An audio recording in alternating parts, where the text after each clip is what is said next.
रविवार को दिल्ली के रामलीला मैदान में विपक्षी दलों के द्वारा आयोजित लोकतंत्र बचाओ रैली की सियासत छत्तीसगढ़ तक पहुंच चुकी है।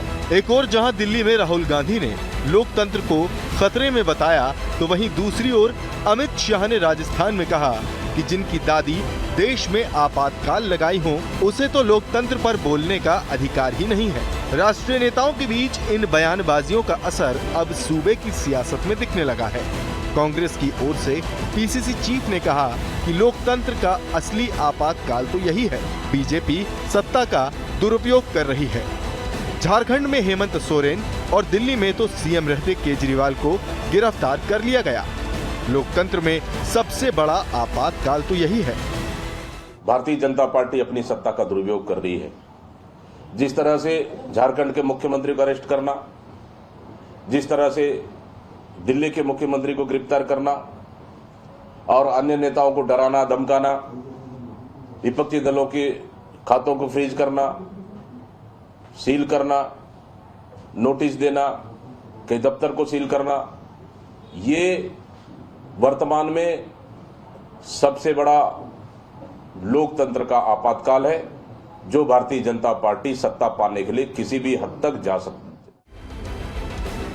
अब बात जब कथित तौर पर लोकतंत्र के खतरे में पड़ने की हो, विपक्ष के द्वारा सत्ताधारी दल पर हमले का हो, तो भला बीजेपी कैसे शांत रह सकती है?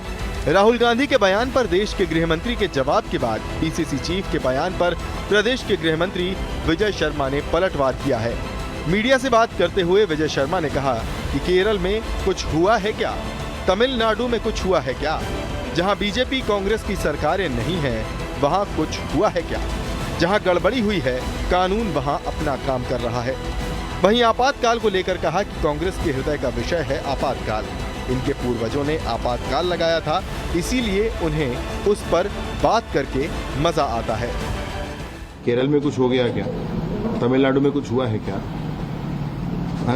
अन्य राज्य जहां पर कांग्रेस की सरकार नहीं है या कांग्रेस की सरकार है, भाजपा की सरकार नहीं, वहां कुछ हुआ है क्या?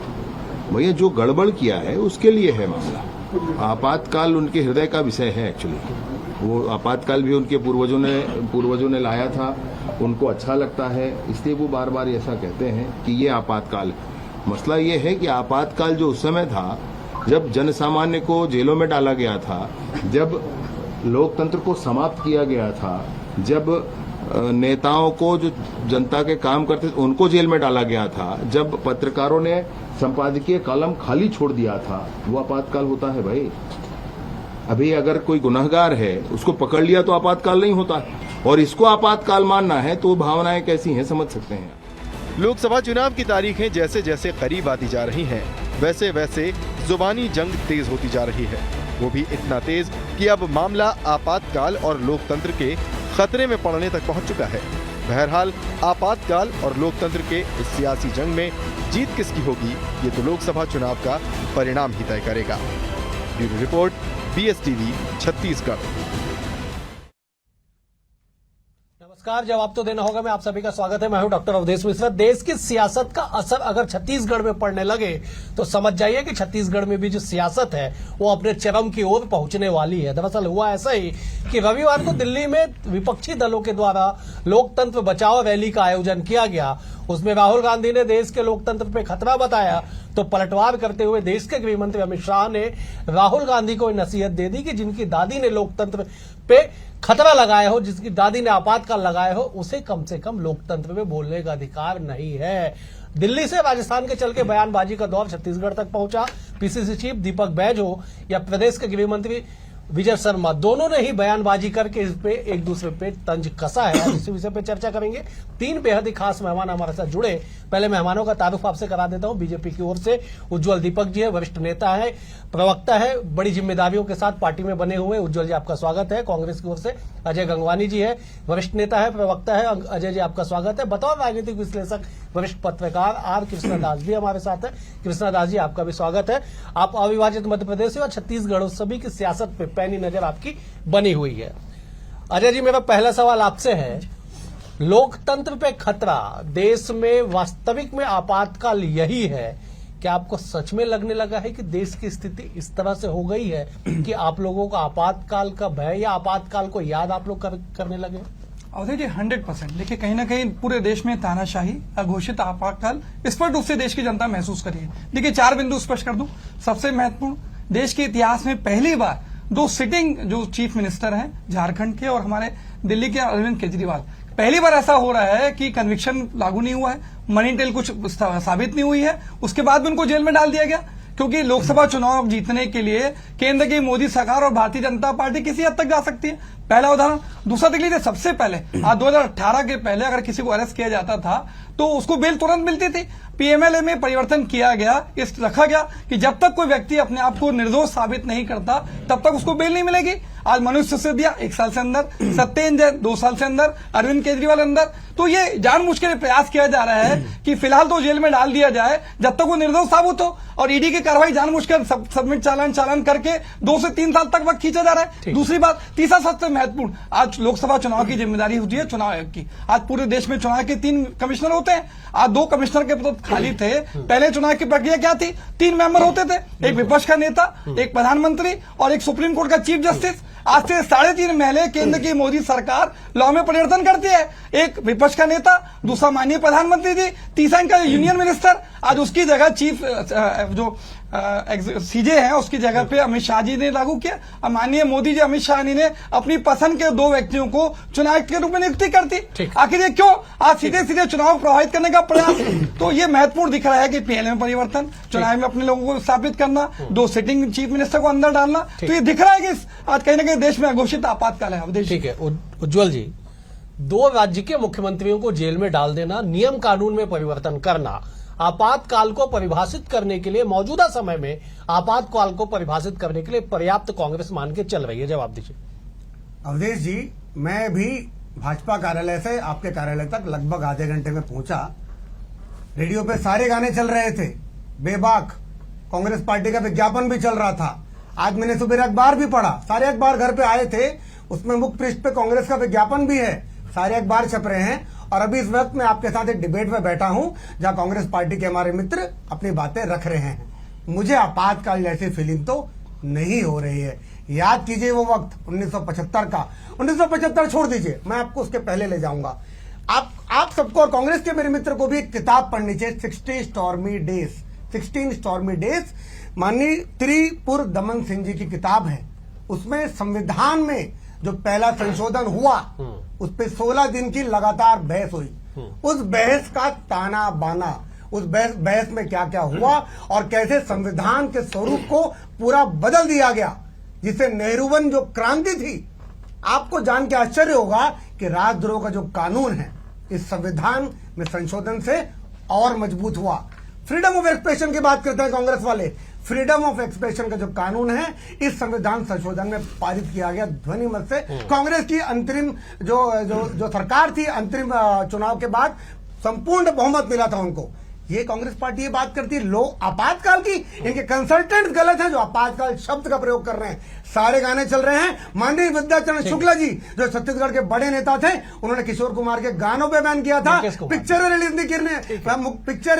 नहीं करने दी गई थी, अखबारों के छपने पे बैन था। Misa act, maintenance of internal security act के तहत सारे पत्रकारों को, लेखकों को, सबको अंदर किया गया था। मेरे स्वर्गीय पिताश्री 19 माह तक रायपुर जेल में कारागार में बंद थे सरकार के खिलाफ बातें करने में, और ये कहते हैं कि अघोषित आपातकाल लगा हुआ है। अरे जिन मुख्यमंत्री को जो कोई जेल में बंद किया गया है, कम से कम वो मुख्यमंत्री तो हैं। चुनी हुई सरकारें गिराने का काम कांग्रेस पार्टी ने किया है। ठीक है, अपने शासन के दौरान। उज्ज्वल जी, मैं लौटूंगा आपके पास। एक बार मैं कृष्णादास जी का रुख कर लेता। कृष्णादास जी, लोकसभा के वर्ण में आपातकाल का जिक्र होने लगा है, क्या वास्तविक में चुनाव इतना मजेदार होने लगा है? अवधेश जी, मैं थोड़ा सा और हार्श लैंग्वेज में इसको डिफाइन करना चाहूंगा कि आपातकाल का जो शब्द जैसे आपने बोला ना कि उसका जो उपयोग कर रहे हैं, मुझे लगता है कि वो वास्तव में आपातकाल को ना पढ़े हैं ना आपातकाल को जाने हैं। अगर जो वास्तव में आपातकाल को पढ़ा है या आपातकाल को जाना है, वो मुझे लगता है कि ये आपातकाल का शब्द वो उपयोग करेगा ही नहीं।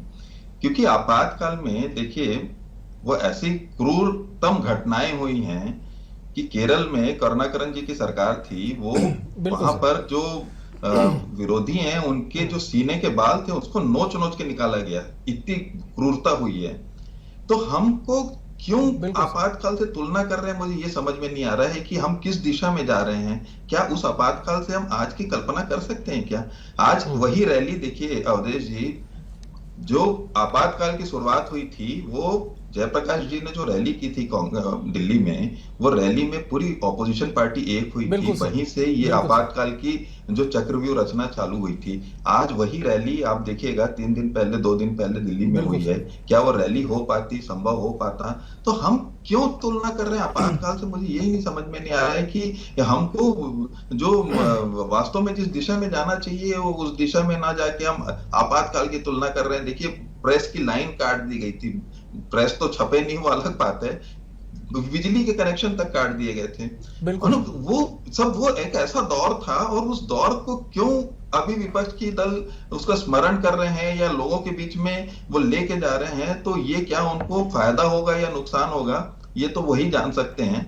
लेकिन मुझे लगता है कि ये कोई एक ऐसा विषय नहीं था जिसको इतनी बड़ी भूमिका में आपातकाल का जो एक रट लगा के ऑपोजिशन वाले कर रहे हैं, मुझे लगता है कि ये बिल्कुल न्यायसंगत नहीं लग रहा है।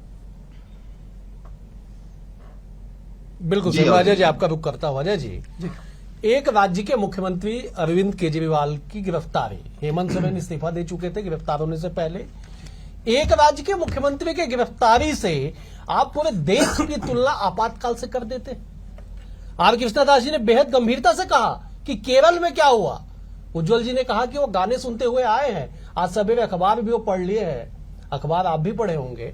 आपातकाल जैसे एक उस जो भी कहिए 21 माह का वो कार्य, 21 माह, उससे पहले भी देश में 2 बार आपातकाल लगे, ऐसी बात नहीं है। दर्शकों की जानकारी के लिए 2 बार, एक बार भारत चीन युद्ध के दौरान, एक बार पाकिस्तान युद्ध के दौरान 2 बार आपातकाल लगे। लेकिन आंतरिक सुरक्षा को खतरा बता के संविधान के नियमों के तहत देश में आपातकाल जब लगाया गया 25 जून 1975 की तारीख, उस वक्त कहा गया कि देश में आंतरिक तौर पर खतरा है। क्या वास्तविक में इतनी भयानक स्थिति दिखाई पड़ रही है अजय जी आपको? देखिए 2 से 3 बिंदु में जवाब दे रहा हूं। सबसे महत्वपूर्ण आपने जो जिक्र किया वो संवैधानिक आपातकाल था, उसकी ऑफिशियल घोषणा की गई थी, देश की प्रत्येक जनता महसूस कर रही थी कि आपातकाल क्यों लग रहा है। लेकिन मुझे आपत्ति इस बात से है कि केंद्र की मोदी सरकार अघोषित आपातकाल लगा रही है। देखिए वरिष्ठ पत्रकार है कृष्णाजीत, उनकी व्यक्तिगत राय हो सकती है, सीधा कमेंट करना मैं उचित नहीं मानता, लेकिन 3 बातें महत्वपूर्ण है। आज इलेक्टोरल बॉन्ड देश में स्वतंत्रता के बाद का सबसे बड़ा भ्रष्टाचार है। 8,200 करोड़ रुपए आज ईडी, आईटी, सीबीआई जो संवैधानिक संस्था है जिसका उपयोग किया जाना चाहिए कि भ्रष्टाचार पर रोक लगे, आज चंदा दो धंधा लो। मेरे मित्र उज्जवल जी एक बात कह रहे थे, मैं आपके लोकप्रिय चैनल पे पूरी जिम्मेदारी से इस बात को कह रहा हूं, चंदा दो धंधा लो को पूरे क्रोनोलॉजी के साथ, पूरे आंकड़ों के साथ कंपनी पे छापा लगा, उसके 2 महीने के बाद चंदा दे रहे हैं। फ्यूचर गेमिंग जो सबसे बड़ी सट्टे की कंपनी है, 1368 को चंदा।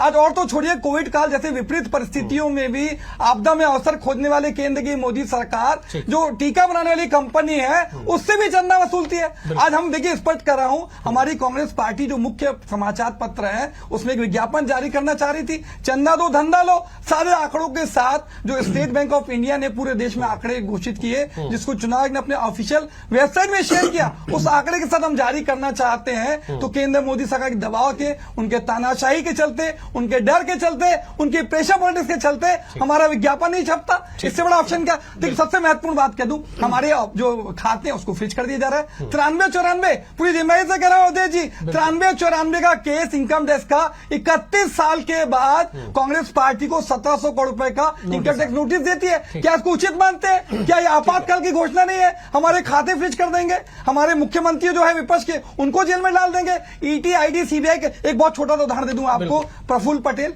वरिष्ठ नेता, आज 40,000 करोड़ से ज्यादा के घोटाले का आरोप, आज वो प्रफुल्ल पटेल शामिल होते हैं, सारे घोटाले खत्म। अजीत पवार माननीय मोदी जी मध्य प्रदेश की सभा में कहते हैं 70,000 कोई सभा। आज छत्तीसगढ़ की बात करूं, चिंतामणि महाराज कोयले घोटाले की बात करते हैं, सरगुजा से टिकट दे देते हैं। तो भैया संवैधानिक संस्थाओं का दुरुपयोग करके लोकतंत्र की हत्या करना, कानून और संविधान की हत्या करना, ये भारतीय जनता पार्टी का मूल चरित्र है। ठीक है अजय जी, मैं लौटूंगा आपके पास, बस एक छोटा सा 2 मेरा सप्लीमेंट्री एक सवाल है जी। आपने चंदे पे सवाल उठाया, ठीक है, वो संवैधानिक उस पर निर्णय हुआ, तमाम तरह की बातें हुई, राजनीतिक में गलियारे में चर्चा हुई। आपने कहा कि नियम कानून को परिवर्तित कर दिया गया, कंपनियों पे ऐसा दबाव डाला गया कि चंदा दो और धंधा लो।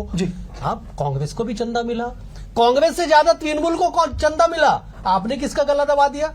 आपने किसके नियम को संशोधित कर दिया? इस सवाल के साथ मैं लौटूंगा। सबसे बड़ी मैं लौटूंगा प्रश्न पूछना तो मेरा निवेदन है मुझे बिल्कुल। जवाब मैं दें। अजय जी, मैं आपके पास आ रहा हूं। मैं सबसे बड़ी बात है कि आप कहते हैं कि अघोषित आपातकाल, क्या आपने इंडिया इज इंदिरा और इंदिरा इज इंडिया के तर्ज पे कोई नारा देश में सुना है? अजय जी जवाब दे दीजिए। देखिए महत्वपूर्ण है, मैं स्पष्ट कह रहा हूं, आज उस समय जनता को पता तो था। आप मेरे दो चीजें स्पष्ट है, क्या इलेक्टोरल बॉन्ड के नाम से जो आंकड़े स्टेट बैंक ऑफ इंडिया ने दिए, आप क्रोनोलॉजी पूरा मैं आपको डिटेल दे सकता हूं। आज 1260 कंपनियां 12,769 करोड़ रुपए का चंदा दे रही है, और क्रोनोलॉजी समझिए, ईडी का छापा लगता है, तुरंत उस पर कार्रवाई खत्म। आज उसमें जैसे ही उसमें छापा लगता है, वो इलेक्टोरल बॉन्ड में दे रही है, उसको चंदा देने के बाद उसको विभिन्न प्रकार के टेंडर दिए जा रहे हैं। तो ये तो लगातार प्रयास था हमारी कांग्रेस पार्टी का। सुप्रीम कोर्ट के प्रेशर के बाद स्टेट बैंक ने बड़ी मुश्किल से लोकसभा चुनाव के पहले आंकड़े जारी किए। जी मैं लौटूंगा। उज्जवल जी जवाब दे दीजिए कि उस समय जब 25 जून 1975 को संविधान की धारा 352 का उल्लेख करते हुए आपातकाल की घोषणा की गई थी, देश के लोगों को पता था कि आपातकाल लग गया, संवैधानिक मौलिक अधिकार समाप्त हो गए, अब तो अघोषित आपातकाल का दर्जा दिया जा रहा है। उज्जवल जी, मैंने पहले भी कहा अवधेश जी कि भारत देश में ऐसी कोई घटना मुझे दिख नहीं रही है कि आपातकाल जैसे घिनौने शब्द से, वो काला अध्याय था भारत के इतिहास का। और माननीय कृष्णदास जी ने भी कहा कि ये कांग्रेस की सबसे बड़ी भूल है इस पूरे चुनावी समर में, हमेशा कोई ना कोई भूल करती है, ये सबसे बड़ी भूल साबित होगी आपातकाल शब्द को पुनर्जीवित करना। ये काम भारतीय जनता पार्टी मीसाबंदी करते थे, जिन्होंने दंश को झेला है। आज कांग्रेस पार्टी वो बात कर रही है, जैसे कि मैंने पहले कहा कि संविधान के पहले संशोधन में जो नेहरूवन क्रांति थी, जिनको नागरिक अधिकारियों का चैंपियन की संज्ञा दी गई थी संविधान सभा के अंतर्गत, जैसे ही सत्ता आई, सबसे पहला जो उन्होंने काम किया, फ्रीडम ऑफ एक्सप्रेशन को कर्ब करने का। आप सोचिए कैसे बाजी पलट गई एकदम। और इलेक्टोरल बॉन्ड की बात कर रहे थे मेरे मित्र, पूरे देश में जो सत्ताधारी दल है उसको पूरे चंदे का 1/3 चंदा मिलता है। होना तो ये चाहिए था, तानाशाह थे, मान लो कि तानाशाह है तो 75% चंदा में मिलना चाहिए था, बाकी का चंदा 25% बाकी पार्टियों को मिलना चाहिए था, पर मात्र 1/3 चंदा रूलिंग पार्टी को मिलता है, और बाकी का चंदा एक रीजनल पार्टी को मिलता है। मैं जवाब दे रहा हूं, आपकी बारी आएगी, आप जवाब बोले। ठीक है, ये निहायत ही शर्मनाक बयान है, कांग्रेस को शर्म आनी चाहिए, आपातकाल का नाम लेते हुए भी। ठीक है, मैं एक बार शर्म आनी चाहिए। ठीक है, मैं कृष्णदास जी का रुख करूंगा। मैं लेकिन एक चीज स्पष्ट कर दूं कि कांग्रेस पार्टी या विपक्ष, उज्जवल जी, चंदा पे सवाल नहीं उठा रही है, चंदा लेने के पीछे के कहानी पे सवाल उठा रही है। क्या प्रेशर पॉलिटिक्स के जरिए चंदा आप लोगों ने कलेक्ट किया, इस पे सवाल उठाया। मैं कांग्रेस ने किसका गला दबाया था? ठीक है, मैं किसका गला दबाया था? बिल्कुल वो स्वेच्छा से दिया गया, वही तो मैं कह रहा हूं। किसके अंतर्गत पार्टी केंद्र सरकार का चीज है, ईडी के डायरेक्टर को बदलने के लिए, और इस बात को स्वीकार करना चाहिए। एक शानदार स्टेट बैंक ऑफ इंडिया ने क्या आंकड़े दिए, पहले उज्जवल जी। अजय जी, मैं एक बार सामने नहीं आते। ठीक है, मैं एक बार कृष्णदास जी का रुख कर रहा हूं। कृष्णदास जी, ये आपातकाल से शुरू हुई है सियासत चंदे और धंधे पे आकर टिक गया, लेकिन साहब ये जरा बता दीजिए कि क्या आपातकाल की तुलना करके कांग्रेस मुद्दा बना रही है या अपने आप को सवालों के घेरे में उलझा रही है? अवधेश जी, मैं बस आपसे एक चीज जानना चाहूंगा कि हम आपातकाल की जो अभी की जो रचना है उसमें हम एक चीज डिवाइड कर दिए हैं कि घोषित आपातकाल और अघोषित आपातकाल। मैं आपसे ये जानना चाहता हूं कि इन दोनों में बिल्कुल सही जो माननीय न्यायालय का क्या रोल रहा है। जब 75 का जो आपका आपातकाल था, जिसको हम घोषित आपातकाल बोलते हैं, जिसमें मीसा मेंटेनेंस ऑफ जो एक्ट लगा, उस समय न्यायपालिका की क्या भूमिका थी? बिल्कुल सही। और अभी न्यायपालिका की क्या भूमिका है? आज हमारे पास में न्यायालय के द्वार खुले हुए हैं। आज आप देखिएगा कि जिस चीज का हम आरोप लगा रहे हैं, उस प्रकरण के एक आरोपी जो थे, उनको आज जमानत मिली है कोर्ट से, संजय सिंह जी को। संजय सिंह भी इसी शराब घोटाले के इसमें आरोप में थे, तो न्यायालय ने उनको आज जमानत दी। तो जब न्यायपालिका आज इतनी सशक्त है, तो हम जो भी विवाद कर रहे हैं, चाहे वो इलेक्टोरल बॉन्ड का हो, चाहे और भी किसी विवाद की स्थिति बन रही हो, तो उसके लिए हमारे न्यायालय खुले हुए हैं और हमको न्यायालय का सम्मान मुझे लगता है सब करते हैं। तो जब हमारे पास में न्यायपालिका की इतनी मजबूत शक्ति हमारे साथ में है, तो हम ये घोषित और अघोषित के विवाद में क्यों फंसते जा रहे हैं? मैं फिर वही चीज को कह रहा हूं कि कांग्रेस को इसको सोचना चाहिए कि जो आपातकाल का आरोप वो लगा रहे हैं, क्या वो उसको डिफेंड कर पाएंगे? क्या वो कांग्रेस पार्टी जो है वो इस आपातकाल का जो दृश्य वो लोगों को फिर से दिखाने की कोशिश कर रही है, आपातकाल क्या होता है? मुझे लगता है कि जो नए जनरेशन के बहुत सारे लोग हैं अवधेश जी, वो अभी पन्ना पलट के देख रहे होंगे कि आपातकाल क्या था, और अगर वो पन्ना पलट के देखेंगे तो मुझे लगता है कांग्रेस को ही नुकसान होगा, भाजपा को उसका नुकसान नहीं होने वाला है।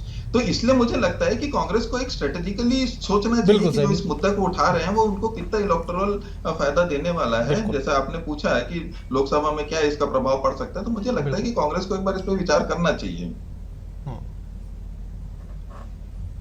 बिल्कुल सही, ठीक है। मैं अजय जी का रुख कर लेता। अजय जी, ये बात बिल्कुल सही है कि लोकसभा की तुलना, मतलब माफ कीजिएगा, आपातकाल की तुलना मौजूदा समय से राजनीतिक तौर पे ठीक है, अच्छा लगता है कि राजनीतिक तौर पे आप एक मुद्दा बनाने के लिए आप देश के सबसे बड़े संसद के पास रामलीला मैदान जो मौजूद है दिल्ली में, वहां से लोकतंत्र बचाओ रैली कर देते हैं। ये बात सही है कि कृष्णदास जी ने बिल्कुल सही कहा कि कोर्ट के दरवाजे खुले हैं और कोर्ट के जो निर्णय हो रहे विगत कुछ दिनों से, वो तो चौंकाने वाले निर्णय है, जिस तरह से लगातार कोर्ट की रिस्पेक्ट आम लोगों के बीच में बढ़ती जा रही है। अजय जी, सवाल यही है कि क्या मुद्दों से इतर आपातकाल के जरिए कांग्रेस आगे बढ़ना चाह रही है? देखिए, दो चीजें आपने बहुत अच्छी बात की। कोर्ट, सुप्रीम कोर्ट का पूरा सम्मान है। सुप्रीम कोर्ट के दो निर्णय की बात कर लूं। आज देख लीजिए, मैंने स्पष्ट उससे उल्लेख किया कि 2018 के पहले पीएलएमए के कानून अलग थे और प्रिवेंशन ऑफ मनी एक्ट में जानबूझ के परिवर्तन करके, दुर्भावनापूर्वक प्रेशर पॉलिटिक्स करके भारतीय जनता पार्टी और केंद्र सरकार विपक्ष के नेताओं को जानबूझ के जेल में डालने का प्रयास करे। अगर आपकी नियत नीति स्पष्ट थी तो आपने जानबूझ के परिवर्तन किया, क्यों किया? देखिए, स्पष्ट है। आज उनकी प्रेस कॉन्फ्रेंस जो आपके द्वारा ली गई उसमें स्पष्ट रूप से कहा गया 1000 गवाहियां, 500 से ज्यादा छापे, उसके बाद भी 2 साल तक ऐसा कोई सबूत नहीं मिल पाया कि उनको गिरफ्तार क्यों किया गया। आज संजय सिंह को गिरफ्तारी काफी उस समय बाद क्यों मिली? क्योंकि आज उसको सबूत पेश नहीं कर पा रहे। दूसरा महत्वपूर्ण, ईडी के संबंध में माननीय सुप्रीम कोर्ट ने 2 कमेंट की थी कि ईडी जो है भय और आतंक का माहौल न बनाए, अपनी प्रक्रिया को पूरी तरह से पारदर्शी बनाए ताकि उसकी संस्था उसका बना रहे। तो ये महत्वपूर्ण है कि ईडी जो है दुर्भावना पूर्वक कार्रवाई कर रही है, इसको सोचना पड़ेगा आपको। अजय जी, मैं एक फाइनल क्लोजिंग स्टेटमेंट के लिए उज्जवल जी का रुख कर लेता हूं। उज्जवल जी, सियासत में आरोप प्रत्यारोप और तमाम तरह की बातें चलते रहेगी, लेकिन लोकसभा के रण में आपातकाल का इस्तेमाल, आपातकाल का याद दिलाना, क्या बीजेपी अभी इसे मुद्दा बनाएगी? देखिए, कांग्रेस का सेल्फ गोल है आपातकाल के मुद्दे को फिर से पुनर्जीवित करना। कांग्रेस का ये हमेशा रीति और नीति रही है। सुप्रीम कोर्ट का निर्णय इनके पक्ष में आए तो उनको लगता है सुप्रीम कोर्ट न्यायपालिका बड़ी अच्छी है, इनके विरोध में आए तो सुप्रीम कोर्ट की बुराई करते हैं। अगर चुनाव जीतते हैं तो ईवीएम अच्छे हैं, चुनाव नहीं जीते तो ईवीएम खराब है, बैलेट पेपर तो चुनाव होना चाहिए। ये कौन सा ये हिपोक्रेसी का जो दोहरा पार्टी का मैदान ये है कि जर्मनी, अमेरिका, यूएनओ तीनों ने इस बात पे उंगली उठाई है कि आने वाले लोकसभा चुनाव में कितनी स्वतंत्रिक प्रक्रिया, लोकतांत्रिक प्रक्रिया का पालन किया जाएगा। ये बहुत महत्वपूर्ण है। वो भी आशंकित है कि जिस प्रकार से तानाशाही है, हत्या की जा रही है। अजय जी, आप तीनों मेहमानों का बेहद शुक्रिया, समय का अभाव है। अजय जी आपका शुक्रिया, उज्जवल जी आपका शुक्रिया, कृष्णदास जी आपका भी शुक्रिया। कल एक और विषय के साथ होगी मुलाकात, तब तक के लिए नमस्कार।